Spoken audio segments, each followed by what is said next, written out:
मंचावर संपन्न होतोय। थोर महापुरुषांच्या प्रतिमेला अभिवादन करून त्यांचे आशीर्वाद घेऊन या सोहळ्याचा शुभारंभ आपल्या सर्वांसमक्ष सातारच्या या ऐतिहासिक गांधी मैदानावर संपन्न होतोय।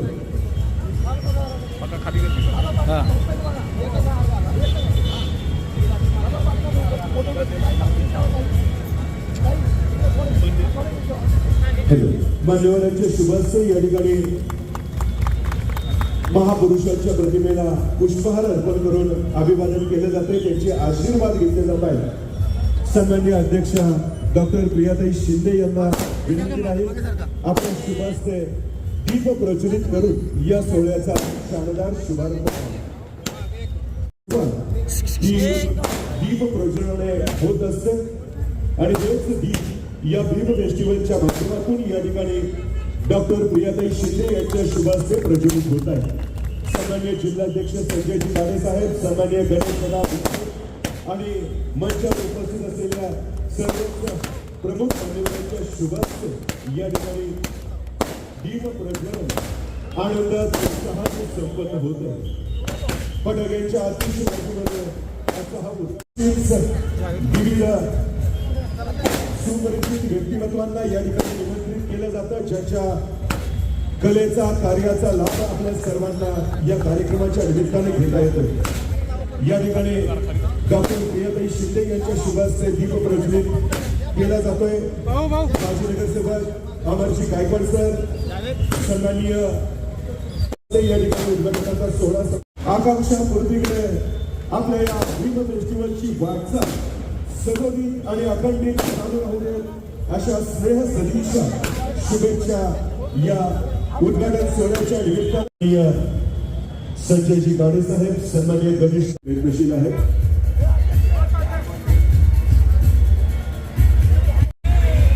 आपण सर्वजण टाळ्या वाजून या सर्व पदाधिकाऱ्यांचं कौतुक आणि अभिनंदन करूयात। भीम फेस्टिवल 2026 चा हा उद्घाटन सोहळा आणि त्या निमित्ताने सातारच्या जिल्हा परिषदेच्या सन्माननीय अध्यक्ष डॉक्टर प्रियाताई शिंदे यांच्या समवेत संघटनेचे सर्व पदाधिकारी आणि मान्यवर, सन्माननीय गणेश दादा भिसे, संजयजी गाडे साहेब आणि मंचावर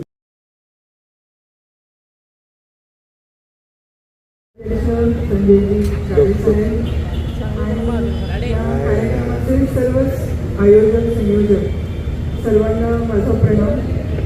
आणि सर्वप्रथम मी महामानव विश्वरत्न भारतरत्न बाबासाहेब आंबेडकर यांना अभिवादन करते। आणि ज्यांनी आपली राज्यघटना लिहिली, आज आपण पाहतोय की देशामध्ये अनेक ठिकाणी अगदी अमेरिकेसारख्या प्रगत देशांमध्येही अनेक वाद चालू आहेत, पण आपल्या राज्यघटनेचं असं वैशिष्ट्य आहे की कोणती परिस्थिती येवो त्याचं निवारण हे त्याच्यामध्ये आहे। आणि आज म्हणून आपली भारताची लोकशाही ही सगळ्यात प्रबळ आणि सगळ्यात बळकट आहे आणि त्याचे शिल्पकार आहेत महामानव डॉक्टर बाबासाहेब आंबेडकर। आज जगामध्ये अत्यंत बिकट परिस्थिती होताना आपण पाहतोय, युद्ध होत आहेत, पण आपला भारत मात्र सर्वात आणि सर्व दृष्टींनी सुरक्षित आहे। आणि त्याचं कारण आहे आपलं संविधान आणि त्याचे संविधानाचे निर्माते बाबासाहेब आंबेडकर, ज्यांच्यामुळे आपला हा भक्कम पाया संविधानाचा झालेला आहे आणि आपण पाय रोवून त्याच्यावर उभे आहोत। मला बाबासाहेब आंबेडकरांबद्दल एकच सांगायचं आहे की ते शिकले, ते बॅरिस्टर झाले आणि ते निश्चितपणे त्यांचं वैयक्तिक आयुष्य सुखासमाधानामध्ये घालवू शकत होते, पण त्यांनी पाहिलं की माझे सर्व जे दलित बांधव आहेत, वंचित बांधव आहेत, त्यांना सोडून मी एकदाच मोठं होण्यात काही अर्थ नाही। आणि चंदनाप्रमाणे त्यांनी त्यांचं सर्व आयुष्य हे चंदनाप्रमाणे भिजले आणि आपले सर्वच दलित बांधव हे आपल्याप्रमाणेच एका स्टेजला यावेत, ज्ञानानं प्रगल्भ व्हावेत, यासाठी त्यांनी पूर्ण त्यांचं आयुष्य हे व्यतीत केलं। स्वतः चंदनाप्रमाणे झिजून सुगंध हा आपल्यासाठी ठेवलेला आहे. तर समभावाने वागणारे आणि फक्त मानव जातीसाठी शांततेचा संदेश देणारे असे बाबासाहेब आंबेडकर आणि त्यांचा फेस्टिवल आपण आज मला वाटतं हे 4थं वर्ष आहे. आपण मोठ्या दिमाखामध्ये हा उत्सव फेस्टिवल साजरा करत आहात आणि एक व्याख्यानाला आपली सुरुवात होणार आहे, प्रबोधनाने आपली सुरुवात होणार आहे आणि त्याच्यानंतर मनोरंजनाचा कार्यक्रम असं या कार्यक्रमाचं स्वरूप आहे. तर तमसो मा ज्योतिर्गमय असं म्हणलं जातं की अंधारातून प्रकाशाकडे नेण्याची वाट ज्यांनी आपल्याला दाखवली आणि कित्येक आयुष्यातला अंधार दूर केला ते बाबासाहेब आंबेडकर. आणि त्यांचं जे म्हणणं आहे की तुम्ही शिका, संघटित व्हा आणि संघर्ष करा. आणि हे सगळं जर करायचं असेल तर आपल्याला ज्ञान घेतलं पाहिजे. त्यामुळे मला वाटतंय आज इथं उपस्थित आपण प्रत्येकाने महामानव बाबासाहेब आंबेडकरांचं चरित्र वाचलं पाहिजे, ते आचरणात आणलं पाहिजे आणि ते जगलं पाहिजे. त्या चरित्राचं आपण 50% भाग जरी आपण अंगीकारू शकलो तरी मला वाटते आपल्या आयुष्याचं आणि आपल्या सगळ्याच आजूबाजूच्या बांधवांचं आयुष्याचं हे सोनं होणार आहे. आणि याप्रमाणे आपण निश्चितपणे त्यांच्या आचरणाच्या पदपथावर चालूया आणि जे कार्य त्यांनी स्वतः पूर्ण समाजासाठी, फक्त भारतासाठी नाही तर पूर्ण वैश्विक कार्य हे त्यांच्याकडून घडलेलं आहे. आणि काही काळानंतर त्यांनी बौद्ध धर्माची दीक्षा घेतली आणि एक शांततेचा, मानवतेचा संदेश हा पूर्ण जगासमोर मांडला. तर त्यांचं चरित्र हे आपण जगलं पाहिजे हेच मी या कार्यक्रमाच्या निमित्ताने आपल्याला सांगू इच्छिते. आणि सातारा जिल्ह्याची जिल्हाध्यक्ष म्हणून आपल्या काही अडचणी असतील तर तुम्ही केव्हाही माझ्याकडे या. माझ्या अखत्यारीत असलेलं 100% मी आपल्यासाठी द्यायला तयार आहे. आमदार महेश दादांचा आपल्या सगळ्यांचे परिचय आहेत आणि आमदार महेश दादा देखील याच विचाराचे आहेत. सर्व समाजाला घेऊन काम करण्याची त्यांची प्रवृत्ती आहे. मला वाटते मागच्या पंचवार्षिकमध्ये सर्वाधिक निधी जवळजवळ 9 कोटी द्यावी अशी मी या पदाला शोभेल आणि या पदाची जी ताकद आहे त्या ताकदीचं काम त्या भगवंतांनी माझ्याकडून करून घ्यावं अशी मी ईश्वरचरणी प्रार्थना व्यक्त करते. आणि या सुवर्णयुग असा आहे की छत्रपती शंभूराजांची पुण्यतिथी आणि फिल्म फेस्टिवल असा एक सुरेख संगम आपण साधलेला आहे की ज्यांनी आपलं पूर्ण आयुष्य हे धर्मासाठी वेचलं आणि शेवटपर्यंत कोणताही तडजोड त्या धर्मासाठी केली नाही आणि पूर्ण आयुष्य एक आमच्यासाठी एक आदर्श ठेवला की एवढी प्रचंड ताकद असताना आपण धर्मासाठी काय योगदान दिलं पाहिजे. आणि ती शंभूराजांची आज जयंती आहे. या जयंतीनिमित्त एक आदर्श आपल्या सगळ्यांसमोर आहे आणि त्या आदर्शानेच आपण सर्वजण यापुढे वाटचाल करूया एवढंच सांगते. आणि आपल्या सगळ्यांचं प्रेम आणि पाठिंबा असा सतत आमच्या पाठीशी राहू दे ही इच्छा या फिल्म फेस्टिवल निमित्त व्यक्त करते. आणि पुढचा आपला जो मनोरंजनाचा कार्यक्रम आहे, व्याख्यान ते आहेत माननीय चंदन शिवे साहेब. खरं तर त्यांचं व्याख्यान ऐकण्याची एक खूप मोठी इच्छा होती. निश्चितपणे पुढे योग येईल आणि कार्यक्रमासाठी पुढे जायला मिळत आहे. तर आपल्या सर्वांची पुनश्च भेट होईल आणि कल्पना मनात ठेवून महात्मांनी तर शंभूराजांची पण झाली. बाईवेळा ठरवलं, वेबेजाने ठरवलं, देवळा ठरवलं. म्हणजे औरंगजेबाला हवा करून मारल्यानंतर जेवढ्या वेळ त्याच्या 100 पटीने वेळ त्यांना या सोहळ्याच्या निमित्तानं आदरपूर्वक सप्रेम भेट म्हणून देण्यात येतो. वेगळ्या अंगाने आपण सर्वजण अनुभवतो त्याबद्दल आपल्याला माहिती देखील आहे. आणि अशा या सातारच्या युवा जिल्हाध्यक्ष याच्या प्रमुख उपस्थितीमध्ये संपन्न होते. परिचित असलेले व्यक्तिमत्व या कार्यक्रमामध्ये सन्मानित होत आहे. शाहूनगरीमध्ये सन्मान होतोय करवीर नगरीतील मंचावर आपण करून त्यांच्या अभिनंदनाला प्रतिसाद देऊया. तुमच्या सर्वांचे हातवर होऊया. प्रमुख उपस्थितीमध्ये संपन्न होतोय. जोरदार टाळ्या वाजवूया. दंगलकार होतोय. आपल्या सर्वांसमोर लावणी सादर करण्यासाठी मी जोरदार टाळ्यांच्या गजरामध्ये नगराध्यक्ष बीट फेस्टिवलच्या निमित्तानं आपल्या सर्वांसमक्ष या ठिकाणी सन्मानित होत आहेत. टाळ्यांचा गजर करूया. नगराध्यक्ष सर्वांना शुभेच्छा देतो. तसेच यांचे प्रयत्न दरवर्षी चालू असतात आणि या प्रयत्नाला आम्ही कायम म्हणजे इथं पुढं सुद्धा मदत करू आणि काही सहकार्य लागेल हे सहकार्य आम्ही नगरपालिकेमार्फत किंवा माझ्या वैयक्तिक मार्फत हे नक्कीच देऊ. आपल्या पुन्हा एकदा शुभेच्छा देतो. सन्मानित होते. प्रशांत घराच्या दारात जाऊन आयुष्याची वरात काढून घेण्यापेक्षा फुले शाहू आंबेडकरांच्या परातीत क्रांतीची परिवर्तनाची भाकरी जोरात भाजून समतेचं आयुष्य जगता येतं हा सांगावा याच चळवळीनं महाराष्ट्राला, जगाला आणि भारताला दिलेला आहे. आणि हे सांगायचं धाडस आज तुमच्यात आमच्यात सगळ्यांना पण सगळीजण आपण गप बसू. शहाण्यांनी गप बसल्यानंतर मेंढरांच्या उड्या मारायला लागली.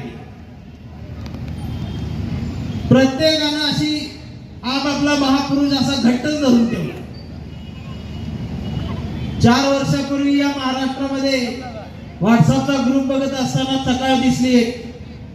व्हॉट्सअपच्या ग्रुपवर असा भगवा झेंडा पडला आणि त्या भगव्या झेंड्यात लिहिलं होतं शिव सकाळ. मी डोकं खाजवत उठलो, म्हटलं ही सकाळ कुठला आहे? म्हणजे आता शिवाजी महाराज येणार, उठा आपली सकाळ झाली.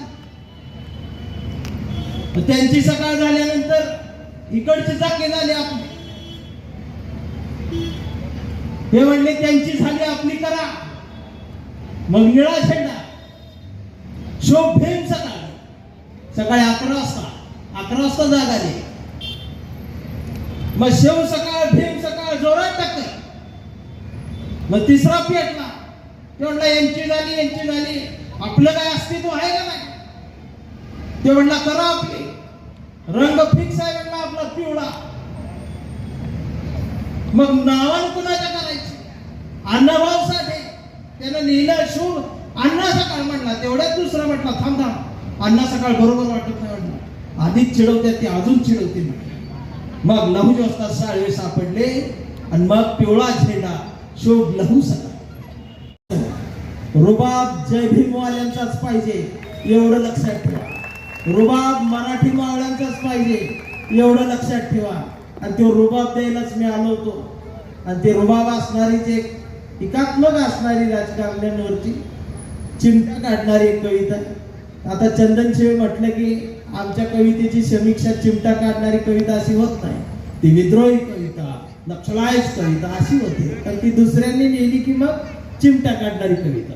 पण काय आम्हाला कशात मी टाका, आम्ही तर घुसवायचं तसं घुसवणारच आहे. कारण लिहिणाऱ्यानं आणि त्यातल्या त्यात कविता लिहिणाऱ्या तुकारामाच्या मांडीवर बसूनच लिहिलं पाहिजे. आणि वाचणाऱ्यानं ऐकणाऱ्यानं रायगडाच्या पायरीवर बसूनच ऐकलं पाहिजे. तर भक्तीचा शक्तीचा संगम महाराष्ट्रात होणार. अन्यथा त्याचा काही संबंध होत नाही. नाहीतर मेंढरांची पैदास सुरूच आहे. कविता आहे असेल तो इथंच कुठंतरी असेल. म्हणजे आजचा कार्यकर्ता नेमका कुठं आहे याचा शोध घेताना ही कविता लिहिली की असेल तो इथंच कुठेतरी असेल. तो इथंच कुठेतरी असेल. सकाळी सकाळी भोंग्यावर हनुमान चाळीसा म्हणत असेल तो इथंच कुठेतरी असेल. सकाळी सकाळी भोंग्यावर हनुमान चाळीसा म्हणत असेल. हनुमान चाळीसा म्हणता म्हणता तो कट्टर हिंदू झाला असेल.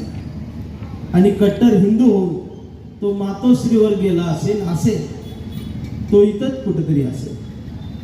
मातोश्रीवर हिंदुत्वाचा खेळ खेळत असेल आणि हिंदुत्वाचा खेळ खेळत धनुष्यबाण घेऊन तो हळूच गुवाहाटीला पळाला असेल तो इथंच कुठेतरी असेल.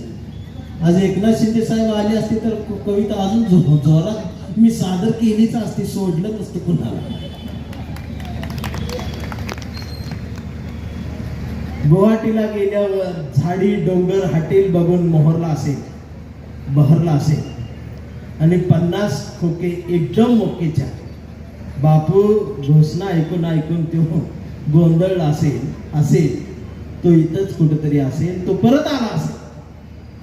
मला धरून नेतील का, मला पकडून नेतील का, माझी चौकशी होईल का, मला अटक करतील का, या भीतीनं तो कमळाच्या फुलात लपला असेल आणि कमळाच्या पाकळ्याने सुद्धा त्याचा आवळून पार रस काढला असेल तो इथंच कुठेतरी असेल. आता लगेच खुश व्हायचं नाही, पुढच्या कड्यात तुमचा आहेच. सगळा आयुष्याचा रस निघून गेल्यावर त्याची दाट वाटली असेल आणि अचानक त्याला भारत दिसला असेल. त्याला वर्षातनं 2 तास भारत दिसतो आणि मग तो हळूच भारत जोडोच्या यात्रेत गेला असेल. पण इथं चालायचं नेमकं कुणासाठी आणि कुठंपर्यंत आणि जोडायचं कुणाला हीच त्याला कळत नसेल. शेवटी त्यानं नांदेडमध्ये साथ सोडली असेल तो इथंच कुठेतरी असेल. शेवटी त्यानं वेळ बघितली असेल म्हणून तो घड्याळजवळ आला असेल. पण इथं काकाजवळ बसायचं का पुतण्याच्या पक्षात थांबायचं हीच त्याला कळत नसेल. शेवटी त्यानं तुतारी वाजवली असेल तो इथंच कुठेतरी असेल. सगळे मुख्य पक्ष बघून झाल्यानंतर त्याला स्वतःवर झालेला अन्याय कळला असेल आणि मग न्यायासाठी तो चिडला असेल. त्याला बाबासाहेब आठवले असतील आणि मग हळूच तो RPI मध्ये गेला असेल. पण RPI मध्ये गेल्यावर त्यांच्याच अध्यक्षाच्या कविता ऐकून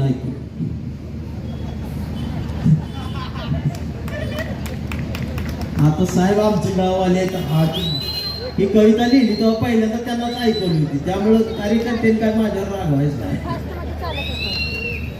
त्यांच्याच अध्यक्षाच्या कविता ऐकून तो गंजला असेल आणि अचानक त्याला वंचित झाल्यासारखं वाटत असेल तो इथंच कुठेतरी असेल आणि मग शेवटी तो वंचित मध्ये आला असेल.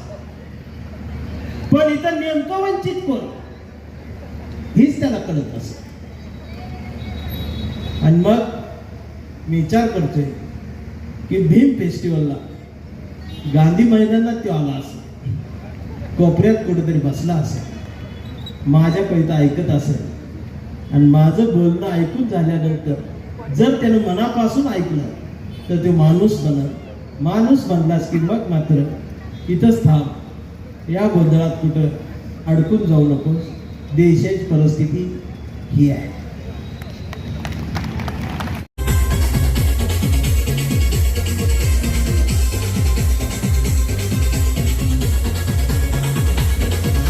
माहित होतं कुठलाही विरोधक त्यांना सहमत नव्हतं, कुठलाही बंधन त्यांना माहित नव्हतं. म्हणून जर शत्रू सैन्यांवर तुटून पडत असत, शत्रू सैन्यांना पहाडावर डोकं आपटून रक्त बंबाळ करत असत. नुसतं नाव जरी उच्चारलं तरी शत्रू सैन्यांमध्ये धक्का मारला शिवबा. एका ठिकाणी शंभूराजांचा वाघाचा जबडा फडतानाचा पुतळा आहे. त्यांना हार घालून 14मीची जयंती साजरी केली जायची. मात्र ज्या वर्षापासून रिपब्लिकन पार्टी ऑफ इंडियानं भीम फेस्टिवलला सुरुवात केली, शंभूराजांची जयंती साजरी केली. आज सातारा शहरामध्ये वाडी वस्तीवरती मोठ्या स्वरूपामध्ये शंभूराजांची जयंती साजरी केली जाते. हे खरं भीम फेस्टिवलचं आहे.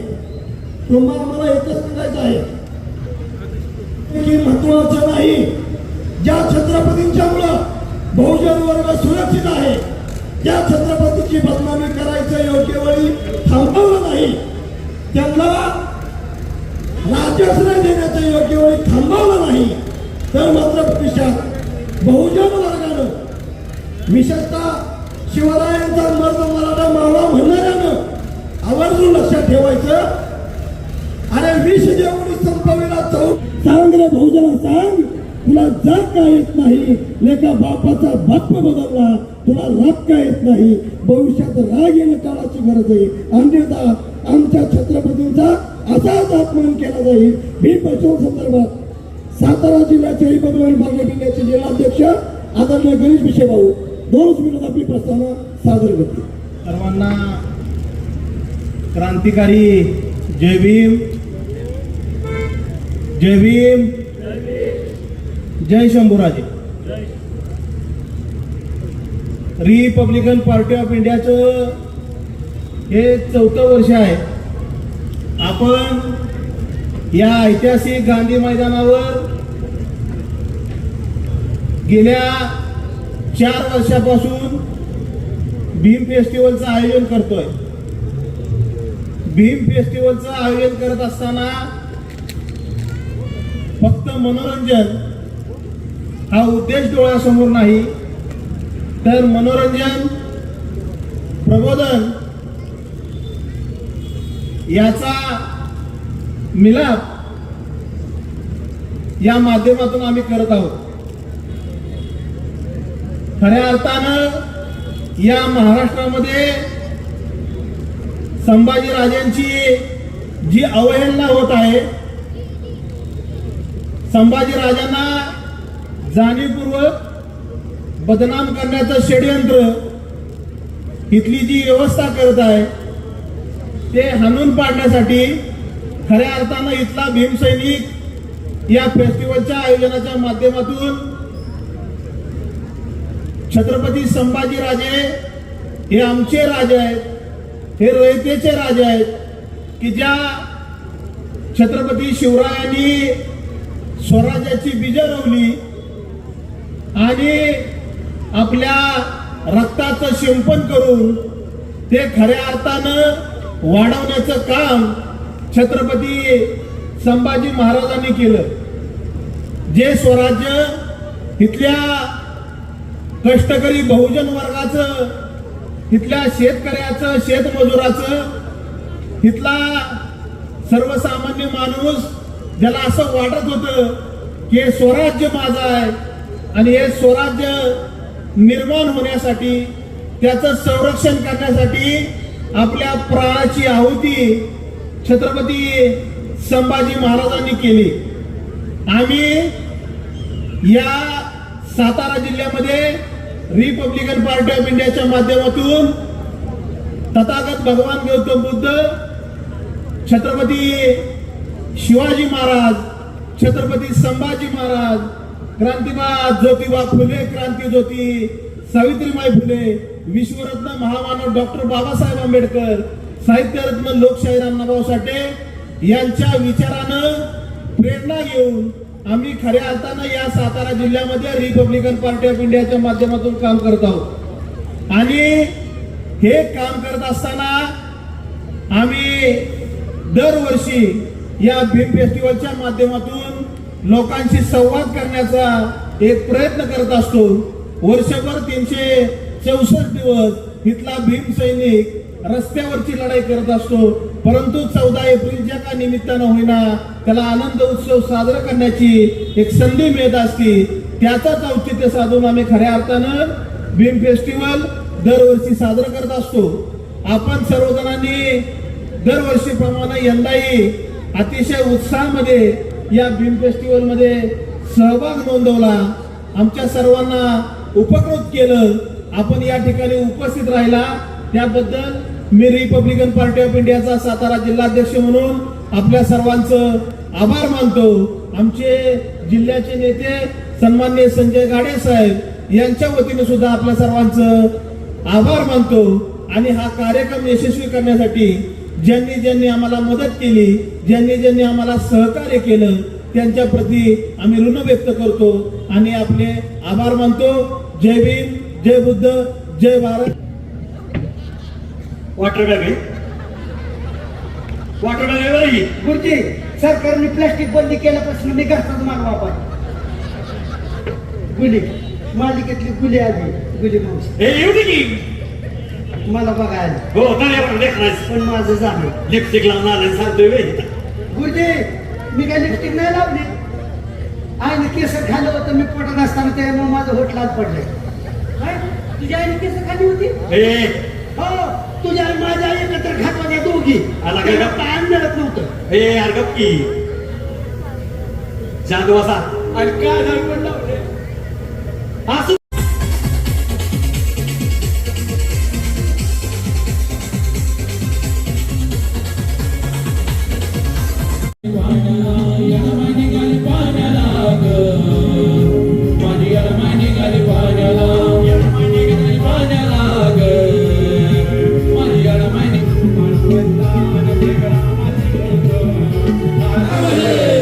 भीम फेस्टिवल निमित्त उपस्थित सर्वांना विनंती आपल्या इथं देव आलाय.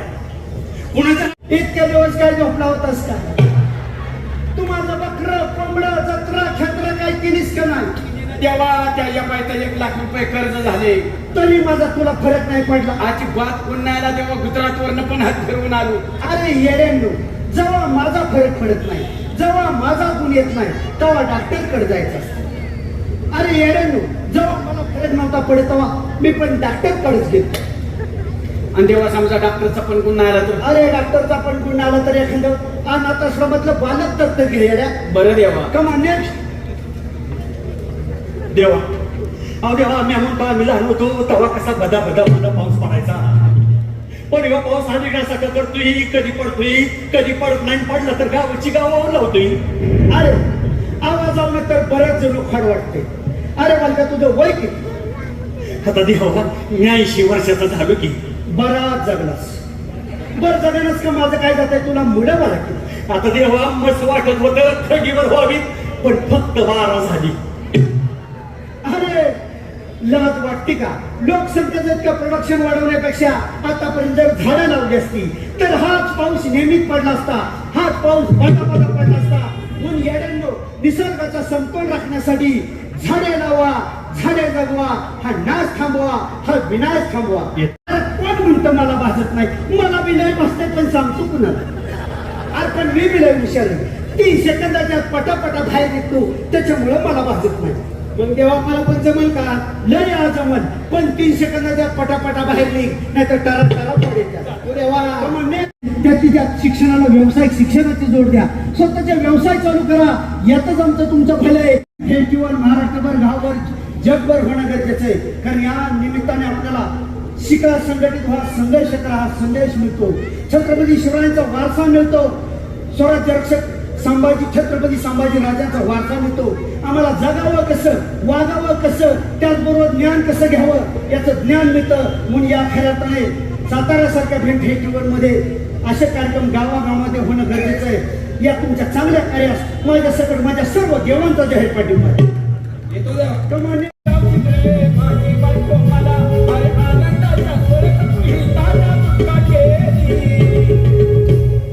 गेली रे देवा गेली आणि पाण्यात बायको गेली. गेली रे देवा गेली आणि पाण्यात बायको गेली. पंढरीच्या पाटला सोड ते कमरेवरचे हात आणि जागा हो देवा, जागा हो देवा, जागा हो. अरे उड बघता काय अडचण आहे तुझी? देवा आता माझी बायको पाण्यात पडली, माझी बायको पाण्यातून काढून द्या. ठीक आहे, हा सत्यव्रतील अतिशय प्रामाणिक माणूस. परंतु या कलियुगामध्ये हा माणूस तितकाच प्रामाणिक राहिलाय की काय? अजून एकदा परीक्षा बघायला काहीच हरकत नाही. उड बघता ठीक आहे तुझी. मी आता तुझी परीक्षा पाहणार. याला अनेक विविध प्रकारच्या नद्या काढून देऊन ह्याची प्रामाणिकपणा तपसून बघूया. ही बघता घी तुझी बायको ऐश्वर्या राय. तेव्हा ही माझीच बायको आहे. अरे अरे मूर्ख माझा. माहित होतं कुठलाही विरोधक त्यांना सहमत नव्हतं, कुठलाही बंधन त्यांना माहित नव्हतं. म्हणून जर शत्रू सगळ्यांवर